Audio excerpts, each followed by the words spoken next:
Hello મિત્રો, વિડીયોમાં તમારું સ્વાગત છે। મુંબઈના કેટલાક વિસ્તારોમાં ભારે વરસાદ ખાબકી રહ્યો છે, ત્યારે મુંબઈના કલ્યાણપુર વિસ્તારમાં વિશાળ હોર્ડિંગ ધરાશાયી થયું હોવાનું સામે આવ્યું છે।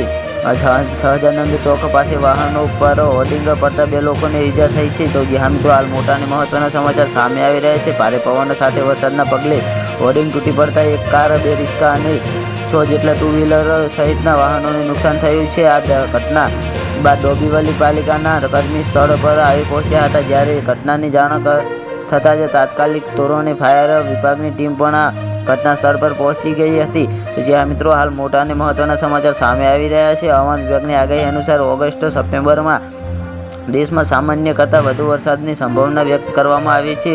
ઉત્તર ભારતથી લઈ મધ્ય ભારતમાં મેઘરાજા મહેર થાય તેવી આગાહી કરવામાં આવી છે। દક્ષિણ ગુજરાતમાં પણ હવામાન વિભાગે સારા વરસાદના એંધાણ આવ્યા છે। ઓગસ્ટના અંત સુધીમાં મેઘરાજા 100% સુધી વરસાદ વરસી શકે છે। તો મિત્રો, અમારો વિડીયો કેવો લાગ્યો અમારી કમેન્ટ બોક્સમાં જરૂરથી જણાવજો, અને ચેનલ પર નવા હોય તો ચેનલને સબસ્ક્રાઈબ કરવા ના ભૂલતા। વિડીયો જોવા બદલ તમારો ખૂબ ખૂબ આભાર।